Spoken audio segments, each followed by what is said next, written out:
Engineer Gold Mines is focused on the exploration and development of the historic high-grade Engineer Gold Mine situated 32 kilometers southwest of Atlan, British Columbia. Engineer Gold Mines is fully permitted for surface and underground exploration with the 2019 drill program now underway.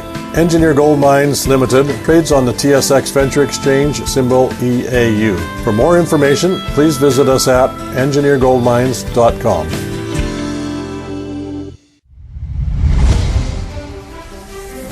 Welcome to the Goddard Report. Comments made on the Goddard Report and TalkDigitalNetwork.com are an expression of opinion only. Here is Jim Goddard. My guest is Peter Downing. He's the guy behind Wexit Canada, their website, wexitcanada.com. Welcome back to the show, Peter. Hey, thank you, Jim. Peter, what is the latest news from Wexit Canada? The latest news since we talked last, I'm just trying to remember, we've submitted our application for registration as a federal political party. So to do for Western Canada what the Bloc Québécois does for Quebec, to unify the Western provinces, to have a seat at the table, to deal with national issues that affect the West and bring Western issues to the national forefront. It's definitely a catalyst that's required for separation. Again, with the number of seats that we're going to expect to win in Western Canada, plus the reality is the Conservatives aren't as competitive on Ontario. Aging demographics, there's going to be more Liberals elected. It's going to be very tough for them to ever form government again anyways. So we're just speeding up that process to give Western Canadians the decision: perpetual Trudeau government or vote for your own independence. And the one thing that's definitely right now, Elections Canada is just vetting through our signatures. The application is complete. And the one thing to understand that I don't think has been touched on just yet is the federal party is only going to exist until the provinces are successful with separating, and then the party would be dissolved. There's no need for a federal party after the provinces win their independence. So a lot of stuff going on there. We've got our last big rally in Alberta for this year. Will be on November 30th. It's going to be in Red Deer this coming weekend. We're expecting about 700 people. It's just the biggest place we could find. And in the new year, we have a major separation rally going on at the Edmonton Legislature on January 11th at 11 a.m. to demand of Premier Jason Kenney a referendum that we get a referendum right away. Now, would the movement cover all four Western provinces? Yes. What you're going to be seeing 104 candidates in the general election. So that's all of British Columbia, all of Alberta, all of Saskatchewan, all of Manitoba. We're not running any candidates east of Manitoba. That was one of the biggest mistakes the Reform Party made. There's definitely an appetite right now for a Western Canadian regional party. And that's what we're going to give. We're not looking to govern Canada. We don't think Canada works. It definitely doesn't work for the West. And so we get to unashamedly, unapologetically, and with no holds bars, advocate for Western Canadian political and economic interests without having to worry what Eastern Canada thinks. Alberta has sent something like $240 billion to Ottawa over the last 11 years. Would you ask for the money back or just say, thanks for the party, we're going to do it on our own? When you're negotiating, I mean, this is not going to be a cooperative negotiation. It's not like a mergers and acquisition negotiation where two companies are looking to leverage their strengths to create something better. It's definitely a hardball negotiation we're going into, like a divorce. You know how nasty that can get. So, we have to make sure that we're positioning ourselves, in the best position, and, we will look at whatever's required to get the best deal. And that includes sending members of parliament to Ottawa to make sure that we have friendly MPs who are influencing the negotiations on, to make it favorable for the province, because we don't expect any favors from the federal government. Is the Wexit Party for globalism or nationalism? Western nationalism? Maybe. I think that'd be, globalism, no. we're feeling the effect of outsourcing our sovereignty or our national decision-making to groups like the United Nations. So that's part of what we're feeling here. When it's deindustrializing completely viable industry to sell it off to the highest bidder and to keep our people unemployed over nonsense like the carbon, this whole carbon environmentalism. It really is a red herring that distracts from real pollution such as smog in Ontario and Quebec, or even in British Columbia, dumping raw sewage into the Pacific Ocean, or in Montreal, dumping raw sewage into the St. Lawrence Seaway. So those things get a pass, and their auto industries and their aerospace industries get a pass, but they want to pick on our energy industries for the purpose of transferring wealth from Western Canada to Eastern Canada, or what Justin Trudeau's doing, borrowing money internationally and spending it internationally, not bringing money or new revenue into our system, but the billions of dollars he borrows from overseas, the International Monetary Funds, places like that, and spending it for foreign aid for stuff that the reality is a lot of Canadians don't care about, and Western Canadians don't care about. It's not benefiting anybody here, and it's not. And we never voted on. We never asked for it. So the point is, we talk about globalism, or we talk about when country and globalism hurts, for instance, France and other countries who are less competitive in certain agri markets for in relation to Canada. And it's not necessarily the Canadian farmers who are benefiting from that increased export. So a lot of issues, at the end of the day, when we talk about what's called globalism, or, the broader coalition of liberal democracy, however, Trudeau or the Europeans want to spin it, it doesn't benefit people who live in the local regions.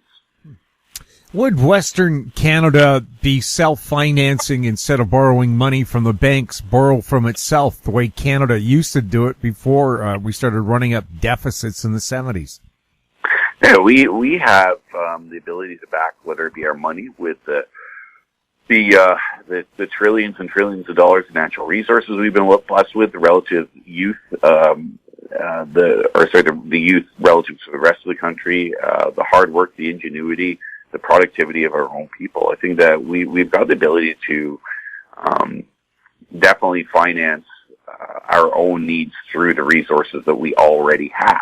There's no need to borrow internationally. I mean, at the end of the day, that's just going to bankrupt us. And when we get bankrupted, well, then what gets sold off? Our assets to the people who are in line. So I'm not. I don't think any responsible government would be in favor of increasing the fiscal liability that can push towards insolvency, and nobody should. I can't see anybody responsible being interested in that. Western Canadians would be interested in what happens to their pensions. What happens to them? Well, with the Alberta, if Jason Kenney pulls the trigger and pulls out a CPP, the rest of the country is going to pay about $500, I think anywhere between $350 to $500 more a year. But Albertans are going to save over $2,000 a year.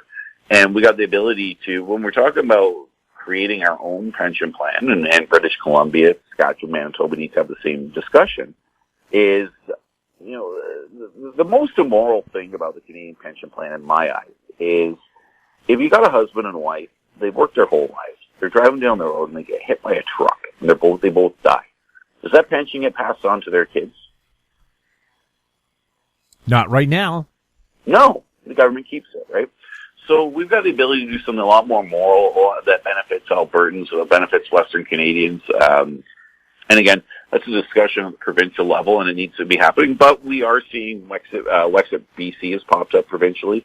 We're close to registering Wexit Alberta. Wexit Saskatchewan, we're going through a registration drive. Wexit Manitoba will probably be the last one, but it'll be easy to plug in.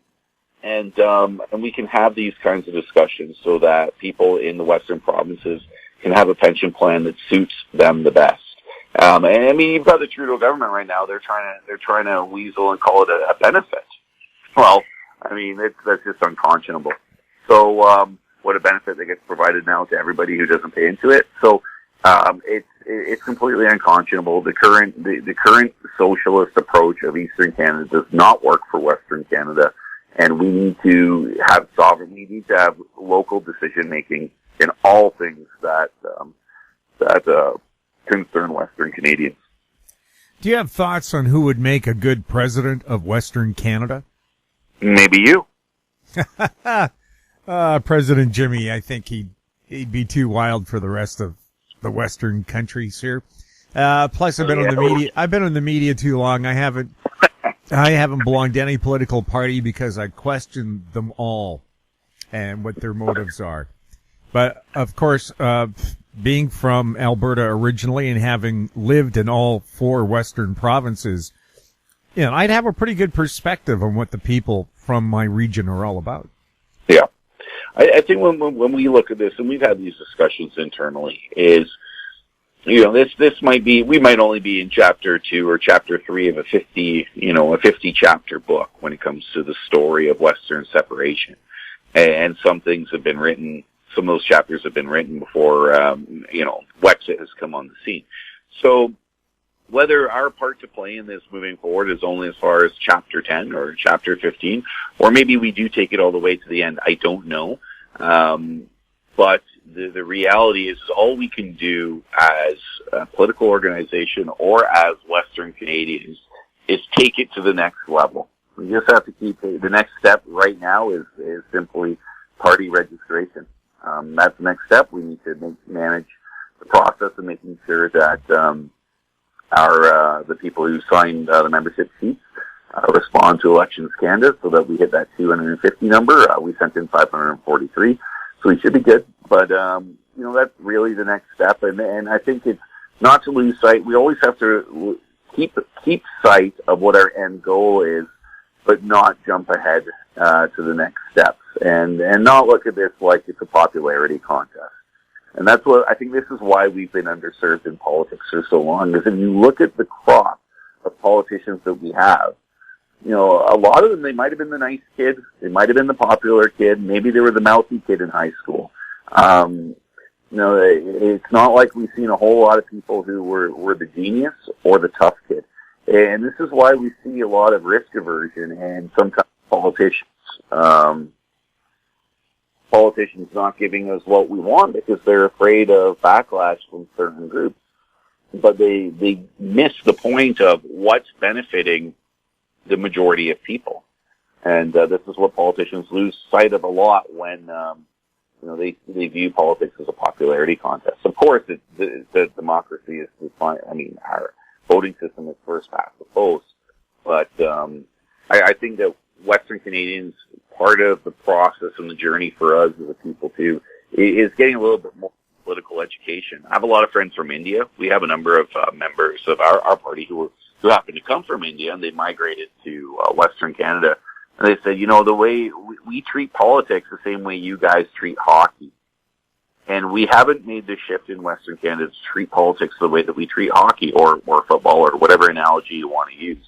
And this is, again, why we sometimes become susceptible to phony baloney messages from politicians, is because, we're just kind of going with what kind of feels right, and we don't understand the person or the policy or the substance behind it. So a deeper political education is really, really important if we want to exercise full Western self-determination. What kind of immigration policy do you think a Western Canada would have? Well, I think it's got to be one. I mean, number one, it's got to be based on economic demand. For one is so I take Justin Trudeau's 600,000 immigrants who are scheduled to come in next year. Are there 600,000 jobs that need to be filled across the country or in Western Canada? And we know, and it's not a mean thing. If I was going to a different country, I would probably want to be around people who, I speak the same language and have a shared culture with. So you see migrants overwhelmingly congregate in Toronto, Vancouver, Montreal, the places, again, Toronto and Vancouver, and a pathway to citizenship. So again, it does that does disenfranchise us in the West even further. It does make our vote less. It's not a mean thing. It's just a fact. And so when we're looking at immigration policy, the number one issue has to be economic demand. Is our industry being fully staffed? And if we can't fully staff our industry locally, I mean, that's why they have the LMI, the Labor Market Impact Assessment process set up. And I think that there's integrity in that. So the employer, if they want to bring in foreign labor, they need to show that local labor isn't available. And again, the $42 billion Chinese, or the Western Canadian Kitimat LNG project, where you've got prefabricated Chinese steel being brought in, and Western Canadian workers are cut out of the mix. So I mean, it's not the same, but it's the same principle that anything immigration or import-wise needs to benefit Western Canada, needs to benefit Western Canada first. When we're dealing with refugee issues, we need to be talking about real refugees, not economic migrants. Just because a lot of people are, they don't necessarily like where they live, they just want to come to Canada, the United States. I think the reality is that people should be making their own countries better first. I believe that. That's kind of why I haven't picked up and gone to the United States. I want to make my country better. And I do define my country as Western Canada. I think Eastern Canada is a different country. It is different people. They want to be taken care of, and we want to be left alone. So there's a big difference. So when we're talking about refugees, I'd be thinking more in line with, in our organization, I think in line with, say, for instance, Christians who are being slaughtered in different places for their faith, or perhaps there are religious minority groups, and then I'm thinking maybe the Muslims in northwestern China who are being kind of rooted out for their faith too, with the Chinese government. And I mean, that's kind of what I look at is real refugees. So somebody who is being at risk of being killed for their race or their religion or something that we define. And I think as Western Canadians too, we definitely do stand for human rights. So those are the real kind of refugees that I think that we should be looking at, not just kind of people like, okay, well, we're poor and we want to come into your country. Well, how does that help anybody? That just diffuses the labor market more. The people who come in are just as likely to remain unemployed and on social services, which isn't good for anybody. It's not good for, and you look at the suicides that are going on in the oil patch, and I'm sure you have similar issues in the forestry industry. People want to work, so why would we bring in more labor than we have a demand for? Doesn't make any sense. We'll have more with Peter Downing right after the break. Cypress Development Corp. is developing a world-class lithium resource in the heart of Clayton Valley, Nevada. The size of the resource makes the Clayton Valley project a premier asset with the potential to impact the future of lithium supply. Cypress Development Corp. trades on the TSX Venture Exchange, symbol CYP, the OTCQB, symbol CYDVF, and on Frankfurt, symbol C1Z1. For more information, please visit our website, cypressdevelopmentcorp.com.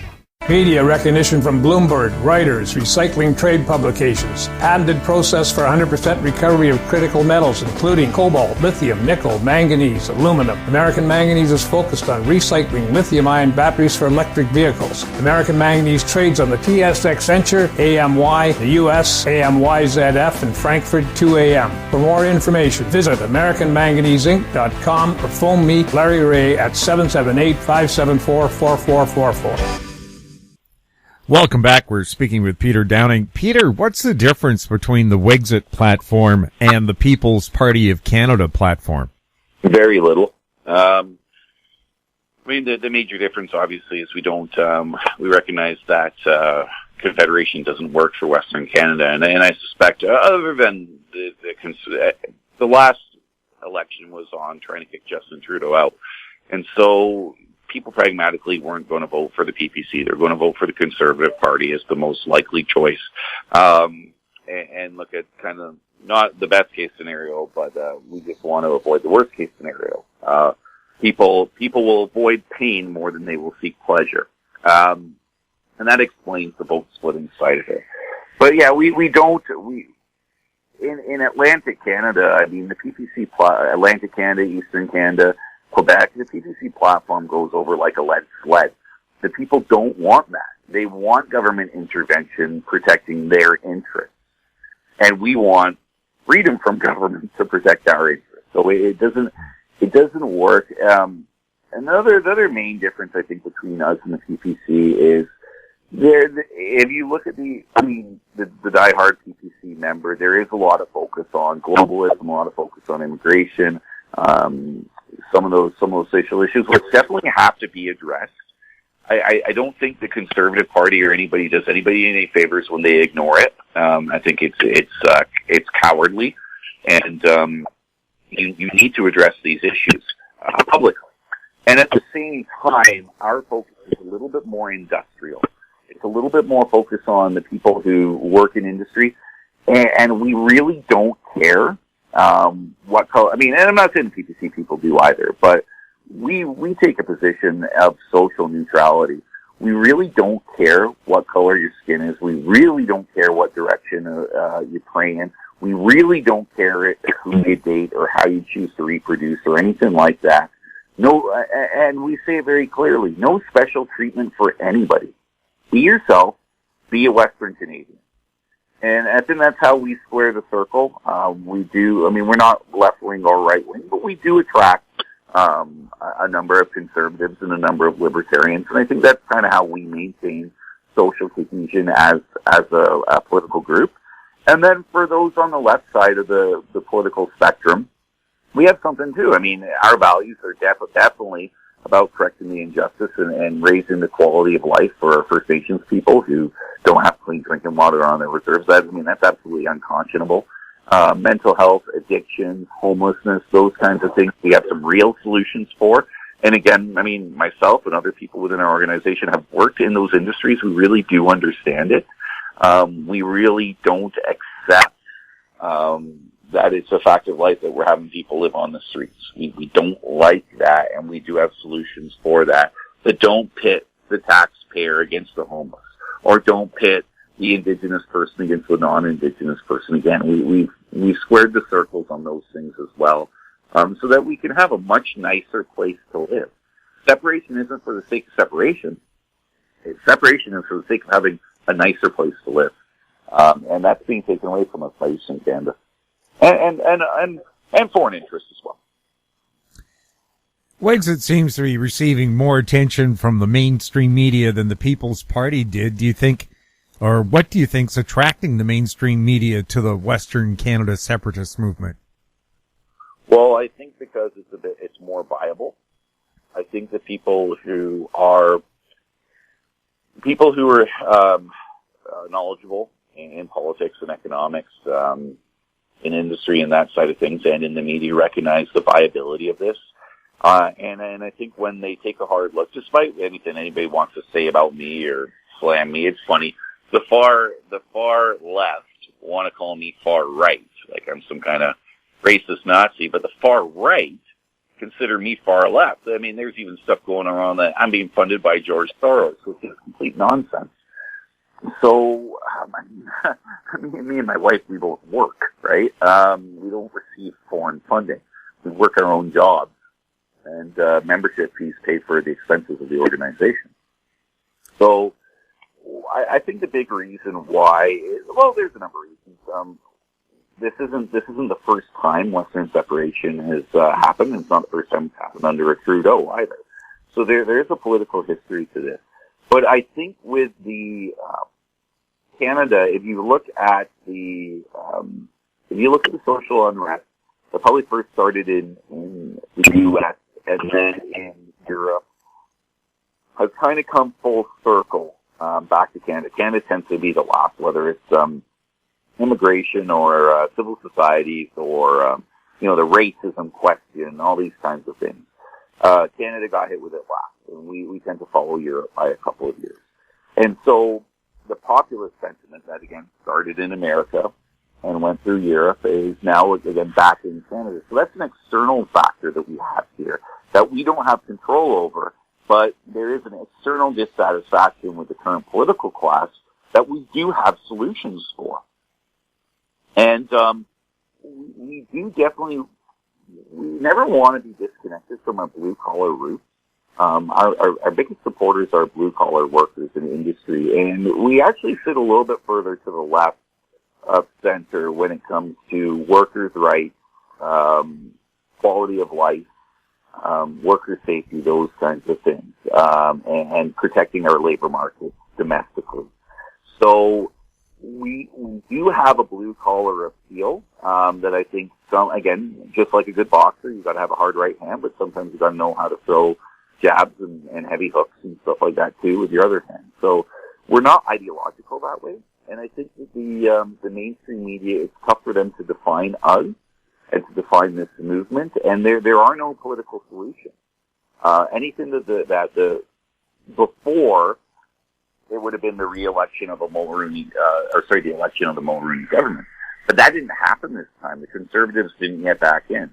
And with Justin Trudeau fast forwarding his global, his internationalist, whatever you want to call it, that agenda, there's a smaller, I think there's a smaller window to be able to get political control. I think there's an urgency to it. So if I was the media, I'd be looking at this situation like, okay, this is a thing that it's viable. It probably will happen if there isn't some kind of intervention. And again, there's no political solution for these things right now. Having Chrystia Freeland come to Alberta under the guise of, that she grew up in Peace River, it doesn't mean anything, because if the Liberals were to give Western Canadians what they wanted, they'd be rejecting the mandate given to them by Eastern Canada. So they're stuck between a rock and a hard place as well. They have no incentive to give the Conservative Western premiers, and I'm thinking specifically Jason Kenney and Scott Moe, they have no incentive to give them what they want. And so they will maintain their electoral supremacy in the short term, but in the long term it means separation. There is no solution. Well, I'm happy, Chris. The only solution is separation from a Western perspective. Well, Chrystia does have one good thing going for her, and that she is from Peace River, where I grew up. But again, she ran in Toronto, and so she's representing them. You're right. The reality is not. Yeah. This is, I get back to Jim with the popularity contest. The reality is nobody cares. Nobody cares that she came from, just in the same way nobody cares if somebody came to Alberta from India and they contribute and they're a hard worker and a good person. Nobody cares. And then just in the same way, nobody cares that Chrystia Freeland grew up in Peace River, but somewhere along the way, she decided to become a Liberal and move to Toronto, represent them, and, to promote the policy and the governmental control over Western Canadian industry.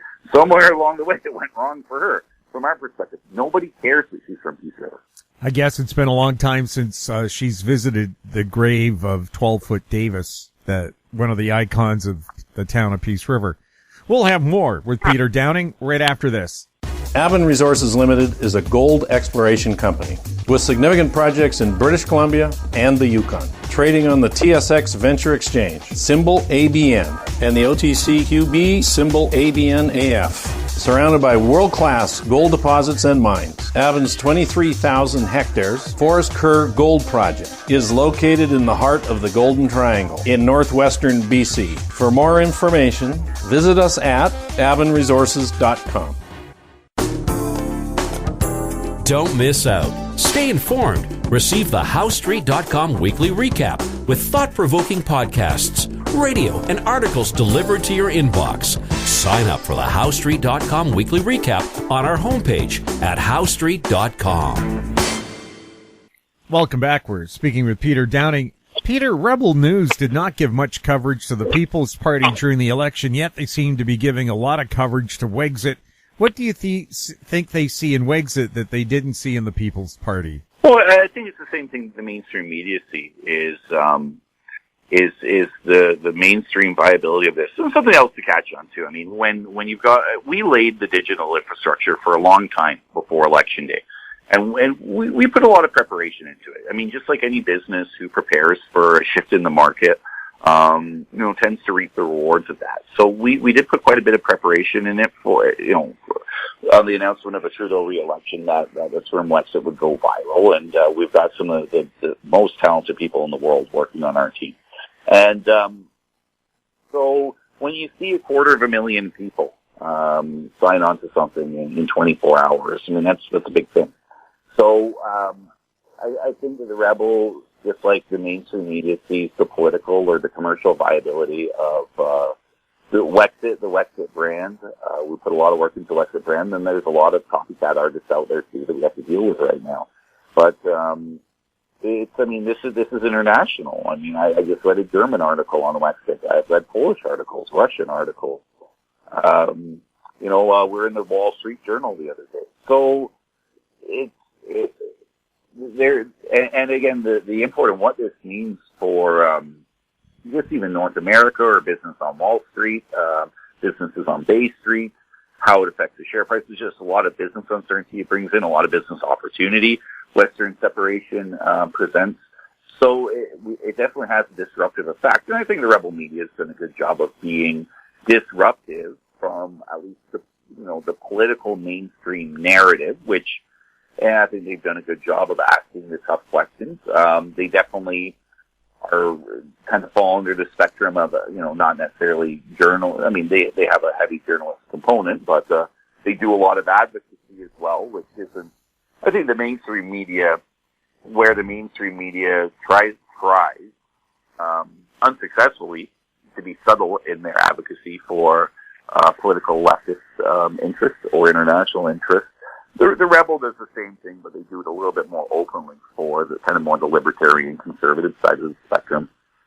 So, I was at the Rebel media. They had their Wexit, emergency Wexit town hall, and I was there in Edmonton, and some of our members were there in Calgary recently. And I think that I think everybody wants to be the gatekeeper of the discussion of all things Wexit, sort of like the Alberta report was in the 80s for the Reform Party.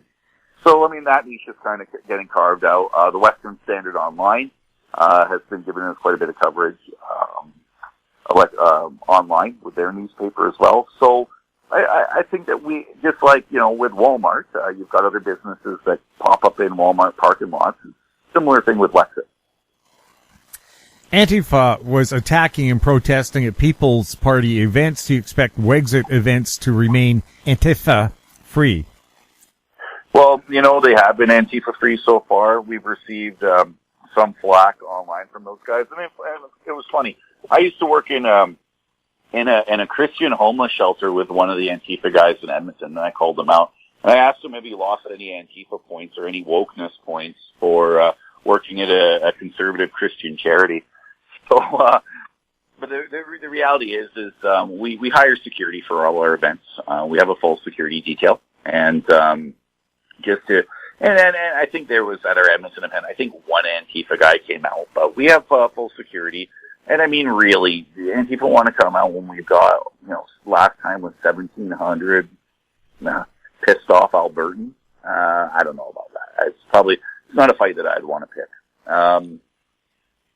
So at the end of the day, our events are kept orderly because we do have security, and we do have people, we have our members as well, our ethics and compliance officers who are inside the venues and doing their best to make sure people aren't, wearing anything that, wearing clothing that, doesn't reflect Western Canadian values. So, I think there was a hang Justin Trudeau sweater that got in, but I mean, we're not going to catch everything, but we do our best. Do you expect your movement will be infiltrated by CSIS or the RCMP? Well, I can't say. I mean, CSIS wasn't around in the early 1980s. They came out of the result of the MacDonald Commission. I think that was held in 1981 or 82 in relation to improprieties of the RCMP against the Bloc Québécois, or the Parti Québécois, and obviously the stuff that came out of the FLQ crisis, and that was, the basis of CSIS. I can't say. I mean, I think their mandates are supposed to be restricted to acts of political violence and terrorism and things like that. I definitely expect the government of Canada will want to be proactive in getting an economic impact assessment or a security impact assessment or something like that of what Western separation is going to mean for the rest of Canada going forward. I mean, that would be completely prudent. But, you know, I mean, I used to be a police officer, and I understand what the process of getting warrants and things like that. And I think that Bill C-51 that Harper passed back before he got voted out. And I mean, it gives the government expanded surveillance. Whether they do it or not, I don't know. It would be probably pretty embarrassing for them if it got found out that they were doing that kind of stuff. I mean, we're pretty open. We're mainstream. We're a political part. We're going to be a political party, just like the Bloc Québécois, just like the NDP, just like the Conservatives, just like the Liberals, just like the Green Party. We don't have any foreign funding into our organization. We don't have we don't have an armed element. It's not something that we believe in. And one thing very clearly, they were talking at the Rebel media, the Wexit town hall. The one thing that I definitely repudiate and definitely want to disavow 100% right now is there's a question asked saying, well, how, do you think that Canada's going to let us go without a fight? And everybody says no. And then somebody said, who's prepared to pick up a rifle? And everybody in the room put their hands up except for me. And I was with the military, and I never got deployed overseas. I've never seen combat, and I was a cop as well, but I've never seen foreign combat. But I've been trained as an Army officer. And for people to so haphazardly just to think that's, like a fun thing, that's insane. Everything that we prepared for, and part of what we're preparing for, is to avoid any kind of civil conflict, to avoid any kind of kinetic conflict. I mean, nobody wants that. We are a peaceful organization. And what we've done, just even in terms of a press release put out months ago, taking a cooperative position with the U.S. with respect to development of the Northwest Passage and American development of the Northwest Passage. So we've already put the things in place, and we released that news release on a Monday, and by Thursday that week, the U.S. Navy had picked up on it from Arlington, Virginia. And you look at Wexit and Sea Power, you'll see Google that term, you'll see the U.S. Navy's response. I mean, that's the number one strategic military organization in the world. So, and I'm not, specifically that branch of the military. So the Americans should probably, they understand that we don't hold the same hostility towards them as Eastern Canada does. We don't have that cultural aspect to us, kind of like that pro-British, anti-American thing that, we just know that we play hockey and we're not Americans. We don't have that here in Western Canada. We want free trade, we want business, we want prosperity, we want small government, we want all those things that resonate with a lot of Americans as well. We're not Americans, but I have a high degree of respect for America, and I'll be open. I like a lot of things that Donald Trump has done for America as well, despite the civil conflict that they're dealing with right now, or the simmering kind of political conflict, I should say, that they're dealing with. So, if CSIS and the RCMP or the Canadian security establishment want to investigate us, fill your boots. Just make sure you're not breaking any laws while you do it, because we hold people accountable too. Do you stand with Don Cherry? Yeah, definitely, 100%. Not even a question. I grew up on Rock'em Sock'em hockey. I've heard him say "you people" to way more. Not in every other situation you can imagine, other than referring to immigrants. He refers to the audience like "you people out there, you kids out there." That's what I grew up on. That whole thing is nonsense. That whole thing is an attempt at liberal. You talk about deindustrialization. You talk about ruining Canadian culture, ruining Western Canadian culture in favor of liberalism or cosmopolitanism or whatever you want. That is there's no, people talk about white supremacy. There's no white supremacy going on in this country. There's liberal supremacy going on. And the only real racism that Canada experiences is against our First Nations people. So, stand with Don Cherry 100, and if I could do it 200%, I would. Your thoughts on the new minister for the Department of Middle Class Prosperity? That's a joke. That sounds like something that you would read out of Orwell's 1984, the Ministry of Love or something like that. That's a joke. What's she going to do? Okay, I'm going to send her my tax receipt. I'm going to send her my T1 and my T1 tax return. Okay, Mona, up my game. And I mean, income wise, I mean, I'm doing okay. But is that what she's going to do? Is that what she's going to do? She's going to start taking everybody's T1s and going to start increasing their wealth and their prosperity? Well, obviously you'd have to tax people more to do that. Or is she taking, or are they looking at, objectively, are they looking at all the people who fall under the middle class line and try to bring that up? Or when they say middle class and the richest 1%, are they talking globally? And are they saying, well, we're going to take the money from the richest 1%. Well, maybe we're the richest 1%. As Western Canadians generally, and they want to take our wealth. I don't know, but it's a complete joke coming from somebody like Justin Trudeau, and I don't know this Mona lady, this Minister of Middle Class Prosperity, probably a decent person. I think she's being thrown to the wolves a little bit. But it's a virtue signal and it's a joke. And anybody who doesn't take it, anybody who takes that seriously and thinks that's a real thing are probably in Eastern Canada. Because Western Canadians just look at it like, what are they doing? It's a joke and it's an insult. And again, it just spells out the reasons more why we have to separate and why we have to separate fast. Peter, is the appointment of a new Deputy Prime Minister, Chrystia Freeland, a positive for Canada or a positive for Wexit? I think it's a positive for Wexit. I mean, the reality is anything that gets touted. I mean, because if she was just appointed as a deputy prime minister and said, she was just going to do her job and had nothing to do with Western alienation or Western separation, it would be neutral. It wouldn't make a difference.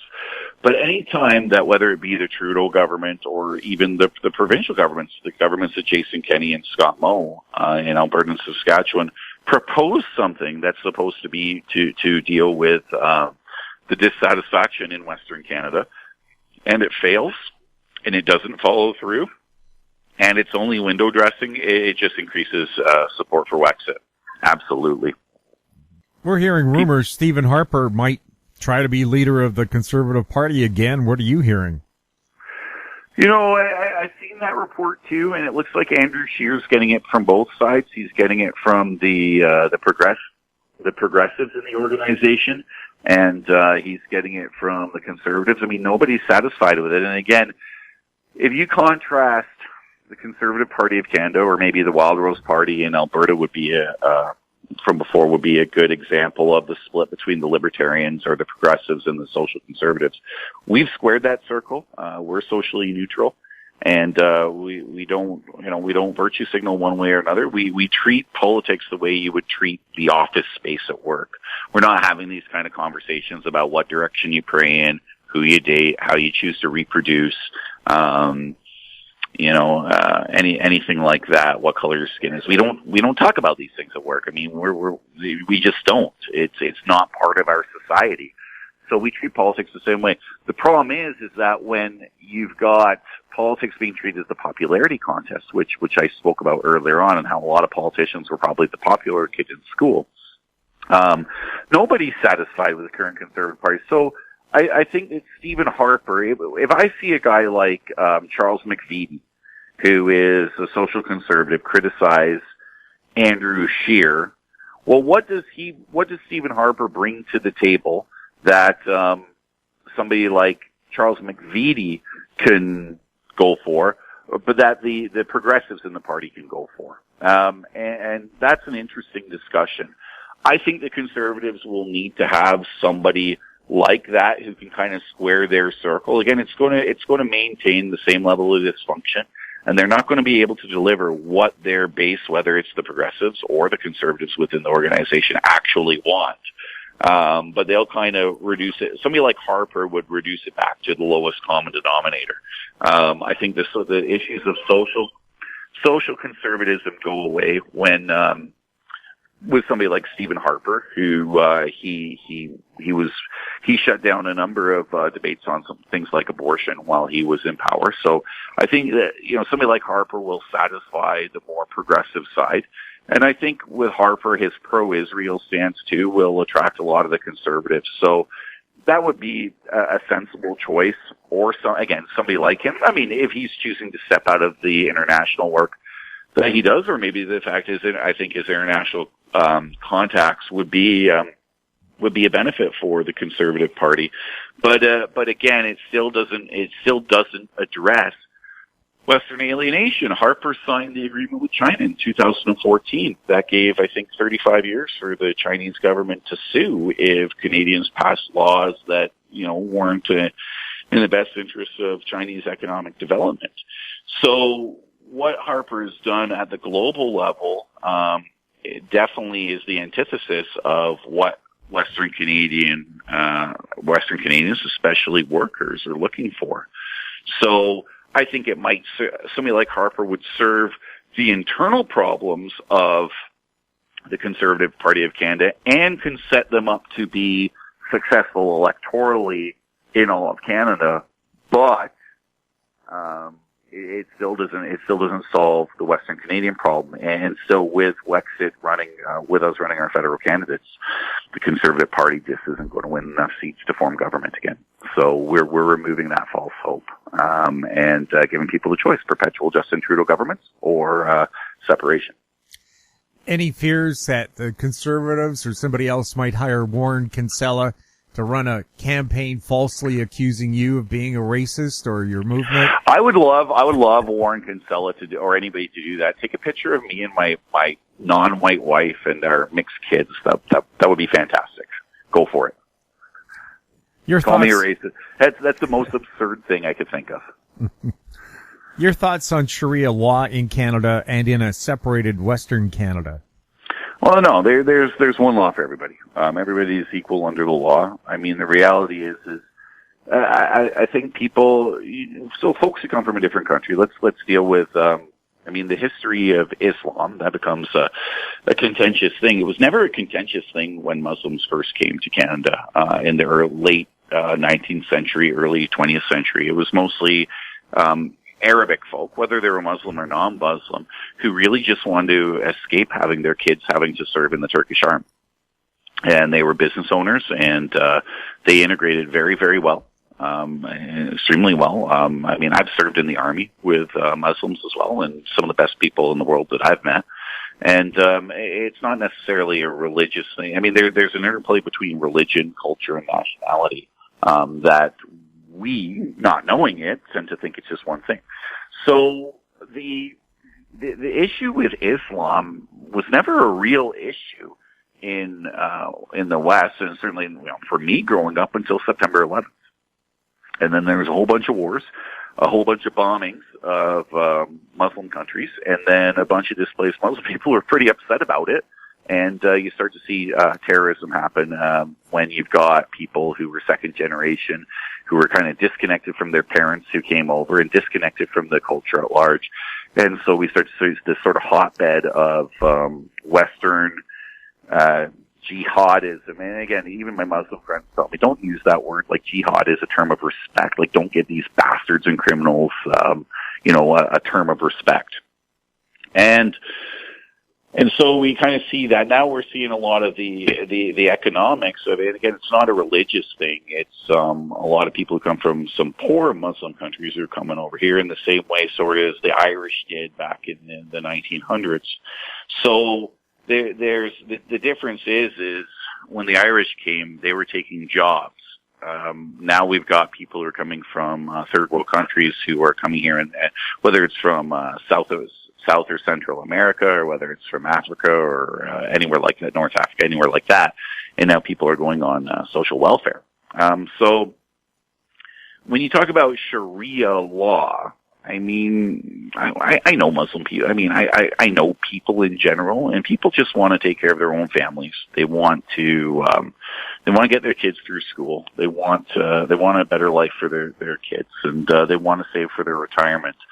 So, I mean, I outright reject any other law and we outright reject any other law that's not, democratically kind of passed through Parliament, based on voters here, not foreign laws, whether it's Sharia law or whether it's carbon tax law, international carbon tax law. We reject all foreign law, and all law has to be generated by people through their elected representatives.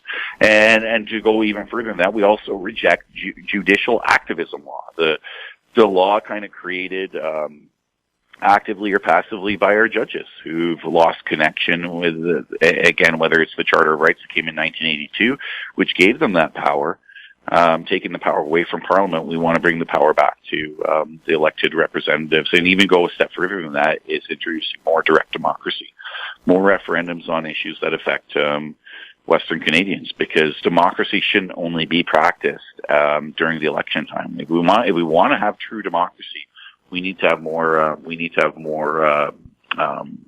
Direct and binding referendums, more direct democracy, more citizen-initiated referendums. That's what people want here. How many official languages would Western Canada have? One, English. That's what we all speak. Is there a place in a separated Western Canada for the CBC and the CRTC? I think with the CBC, I think that northern communities, isolated communities, definitely have. I think it's important to have a public broadcaster, not necessarily for cultural and like the low budget CBC movies or other than Corner Gas and maybe another few. I don't see anything that can compete too well in a competitive market, but. Yeah, definitely northern communities do have a benefit from having a public broadcaster for sure. You don't want them isolated from the rest of the country. And again, in Western Canada, we have northern communities as well. So you don't want them being isolated from the more populous areas. You want to have that connection. I think a public broadcaster provides that benefit. Definitely, the emergency warning systems and exactly how that all interplays. I'm not exactly sure, but there is the benefit of public broadcasters for that purpose. But for the purpose of Canadian cultural content, it's nonsense. We got to knock down those walls, cell phones, stuff like that. Like the protectionism that Canada has that doesn't benefit regular people. I'm all in favor of tariffs and protectionism that benefits regular people, such as in the labor market. But we are quite economically liberal. So we want to see competition. We want to see the lowest price for higher quality goods. There's no reason that Western Canadians should be paying ridiculously artificial high milk and dairy and cell phone prices. So we want to knock down those walls because we don't think it benefits Western Canadians.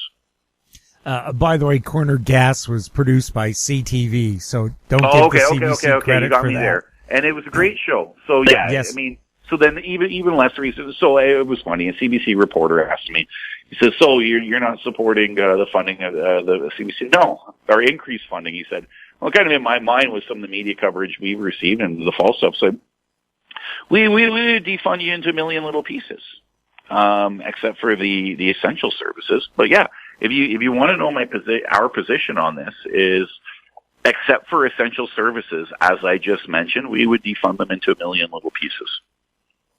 How can people find out more about Wexit? Go on our website at wexitcanada.com or wexitalberta.com. The Saskatchewan and Manitoba websites are very similar. British Columbia has their own. I think it's wexitbc.com and or wexitbritishcolumbia.com. You'll see the logo. It's very similar to the ones that we have in Alberta, Canada. Go on wexitevents.com to see all the events that we have coming up. We're going to be doing a tour of Saskatchewan in the new year. After our big Referendum Now rally, we're doing 4 cities in January, and I'm looking forward to coming out to BC and spending some time out there and working on some of the development for the party, both provincially and federally. So that's the best way. On our any of our Facebook pages, you can follow me at Peter Downing on Peter Downing AB on Facebook, Peter Downing AB on Twitter. Our Wexit Alberta Facebook pages, Wexit Canada, it's all there. But the best way for events is wexitevents.com, and you'll see everything that we have going on. All our events are free. We never charge the public to come to our events. So if there are events going on that's called a Wexit event and they're charging you a ticket price, it's not us. Peter, thank you so much for chatting with us. Hey, you're welcome, Jim. I love talking to you. My guest is Peter Downing. He is a founder of Wexit Canada, their website, wexitcanada.com, and also wexitevents.com. If you have any questions for Peter or any of our other guests, you can send them to info@howstreet.com.